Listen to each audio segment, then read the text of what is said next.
21st century का जो buzzword है ना, इट्स हैप्पीनेस, ठीक है। और असल में जो इस्लाम वर्ड यूज करता है वो है अस्सादा, यानी अस्सादा मीन्स प्लेजर, कंटेंटमेंट, अगेन वही ट्रैंक्विलिटी इन लाइफ।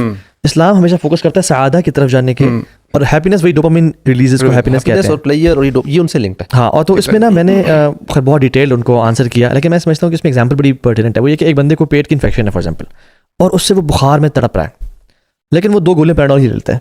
अब वो 4 घंटे या 6 घंटे के लिए तो उस 4-6 घंटे में he thinks he is fine, but in fact अंदर मर्ज चल रहा है। इवेंचुअली 4-6 घंटे बाद वो प्रॉब्लम में आएगा। तो टेम्पररी प्लेजर या टेम्पररी लाइफ एक फेज में इंसान खुश हो, उसे कभी भी हैप्पीनेस अल्टीमेट नहीं जानते, बिकॉज अगेन जैसे आपने कहा, जब मुसीबत आएगी तब तुम किस पे रिलाई करोगे? You will be having nobody to lean on. वो आता ना हदीस में, तारफ इलल्लाह फी रखा यारिफुका फी शिद्दा, तुम अपने अल्लाह को अच्छे वक्त में याद रखो, जब तुम गिरोगे ना तो बुरे वक्त में तुम्हें अल्लाह याद रखेगा। तो एक तो ये। दूसरे बंदे की मैंने मिसाल दी और ये कहा कि एक बंदे को वो जो पेट की इन्फेक्शन है वो पैराडोल भी लेता है, लेकिन साथ से एंटीबायोटिक्स भी ले रहा है, उनका ट्रीटमेंट भी कर रहा है। Now this person is having a gradual treatment, और ये स्लोली एंड ग्रेजुअली शायद इसको कोर्स पूरा करना पड़ेगा एंटीबायोटिक्स का, और वो इमीडिएटली रिलीफ ना हो, बट ये कि अल्टीमेटली वो सोल्यूशन की तरफ जा रहा है। तो मैंने कहा कि जो बंदा आप कह रहे हो ना दीन में है, जो आपका दोस्त, और वो खुश नहीं है, हो सकता है वो अपेरेंटली दीन में है, लेकिन वो जो खुश नहीं है, वो सेटिस्फाइड नहीं है, वो उसकी दीन की कमजोरी और ज़ौफ हो। Because there are some people they are on दीन, but when problems come they fall back. हम तो कहते हैं कि मुसीबतें तो आपको उड़ाने के लिए आती हैं, उठाने के लिए आती है, गुनाह माफ करने के लिए आते हैं, एक्सपाइजी। नो, होता यह कि मुसीबतें कभी कभी इंसान को नीचे भी गिरा देती हैं, क्योंकि उसका ईमान उस लेवल का नहीं होता। तो अगर वो खुश नहीं है और टेम्परेरी गम और हम और हुज़न से गुजर रहे हैं, अदीक सदर यानी टाइटनेस ऑफ हार्ट से गुजर रहे हैं, देन इंशाल्लाह। लेकिन अगर वो सेटिस्फाइड ही नहीं है, कंटेंट ही नहीं है अल्लाह ताला की तकदीर पे और प्लान पे, तो आई थिंक अगर वो, ये 2 डिफरेंट चीज़ें हैं कि वो टफ टर्मोल से गुजरे, जैसे याकूब अलैहिस्सलाम, उनकी आंखें उन्हें खो दी और वो गम में थे। अल्लाह के नबी पे तो पूरा साल गुजरा आमुल हुज़न का, जिसमें खदीजा रज़ियल्लाहु अन्हा की डेथ हुई और चचा की। तो मैं कहता हूँ कि टेम्पररी प्लेजर को ना कभी में खुशी नहीं जाना चाहिए, और असल जो लाइफ है ना वो तो आखिरत की लाइफ है। वर्ल्ड भी बहुत मैटर करता है। हाँ, तो वो असल तो वो मैटर करता है। वर्ल्ड भी बहुत मैटर करता है कि इसमें ना स्टडीज भी हो चुकी हुई हैं।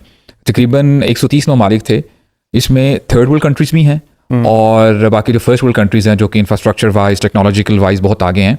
तो उसमें ना उन्होंने कुछ क्राइटेरिया बनाया था, कुछ चेकलिस्ट थी कि कौन से कंट्रीज और कौन से लोग ज़्यादा खुशी में हैं, दे आर मोर हैप्पी। और यूनानिमसली जो ये फर्स्ट वर्ल्ड कंट्रीज में जो लोग रहते थे ना, इनका ग्राफ ऊपर था कि दे वर more happy.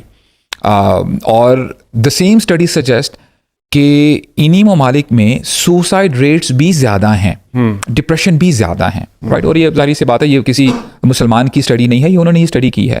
And like wise जो थर्ड वर्ल्ड कंट्रीज़ हैं, जो कि रिलेटिवली पुअर कंट्रीज़ हैं, वो हैप्पी ज़्यादा नहीं थे, लेकिन इसके साथ साथ they had less depression and they had less suicide rates. असल में स्टडी में एक मसला था, उन्होंने हैप्पीनेस को वही बताती है मटेरियलिज्म के साथ ना लिंक किया हुआ था। अच्छा, you have a car, yes, yes, do you go for vacations? Yes. मेरे पास बड़ा घर है, yes. तो it means I'm more happy. It means I'm more happy. तो यानी इस स्टडी से ना एटलीस्ट हमें ये फ़ायदा मिलता है कि ये जो आपको चीज़ें मिलती हैं ना, ज़रूरी नहीं है कि इससे आप हमेशा कंटेंट रहें। हाँ, मोमेंटरीली मुझे टोयोटा से लेट्स से अगर मर्सिडीज़ मिल जाती है, मुझे खुशी मिलेगी। मर्सिडीज़ से मैं लैम्बोर्गिनी में आ जाता हूँ, खुशी मिलेगी, but that is temporarily, right. वो आपको हमेशा नहीं होगा। अच्छा, ये मैट्रिक की गलत है ना हैप्पीनेस का। इसमें बल्कि इस तरह स्वीडन का भी आया था कि जी हैप्पीस्ट कंट्री और ये वो। अब ये ऐसी है कि मैं ना किसी आप स्वीडन के किसी बीच पे चले जाए और वहाँ लोग पार्टी करें, आपसे पूछे आप खुश हैं, सारे you know everybody would be, because in that moment they are happy. वही लोग अगर किसी की कोई कैटास्ट्रोफी हो जाती है, कोई हादसा हो जाता है, कोई एक्सीडेंट हुआ है, कोई बिल्डिंग गिर गई, वहाँ पे लोग वहाँ जाकर लोगों से पूछा आर यू हैप्पी, कोई भी नहीं होगा। तो ये हैप्पीनेस कोई तो मैट्रिक ही नहीं है कि अपने आप को या किसी चीज़ को देखने का यार कि that's the objective I should be hoping for, कि जी मैंने खुश होना है जिंदगी में। खुश ही इज नॉट एक ना मुसलमान का ऑब्जेक्टिव है, ना एक अकलमंद इंसान का ऑब्जेक्टिव होना चाहिए। एक्चुअली दुनिया वाले यही दिखाते हैं ना।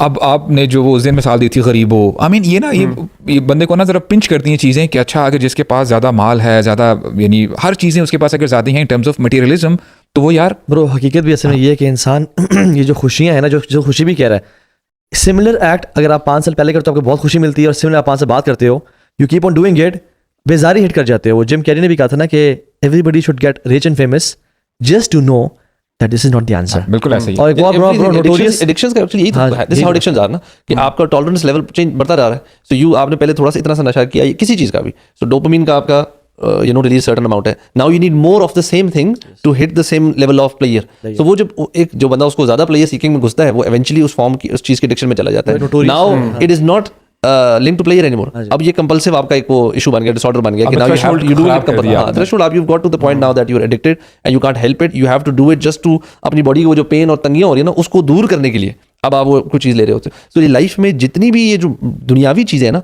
वो इन सब कैसे if you run after these things eventually एक मुझे सामने कहा 1 साल बाद, 2 साल बाद, 4 साल बाद, 10 साल बाद, और खुदा ना खास्ता अगर आपका ये चीज़ सॉर्ट ऑफ आपका दिल भर नहीं रहा ना तो दैट्स अ प्रॉब्लम। इसका मतलब कोई ना कोई साइन है, इसका मतलब you are constantly looking in the wrong direction. इसमें इवेंचुअली तो प्रॉब्लम आएगी ब्रो। मसला ये है कि जो लोग इन पिलर्स के ऊपर अपनी जिंदगी जरा खड़ी करते हैं ना, जब भी एक एक करके पिलर्स गिरेंगे ना तो डिप्रेशन तो मैं समझता हूँ छोटा लफ्ज़ है, कई लोग ना सुसाइडल भी हो जाते हैं। मेरी बात आप समझे। अब देखें अगर आपने इसी दुनिया को ही समझ लिया ना कि बाय ऑल एंड ऑल, तो डेफिनेटली ये दुनिया ना आपको बेवफाई ही दिखाएगी। Why? Because if a person is physically fit for example, definitely उसका ग्राफ नीचे जाएगा ही जाएगा, फेस पे रिंकल्स आ जाएंगे, मेमोरी लॉस थोड़ी सी होनी शुरू हो जाएगी, आई साइट लॉस होगी, तो आपको ये दुनिया कभी भी खुश नहीं रखेगी।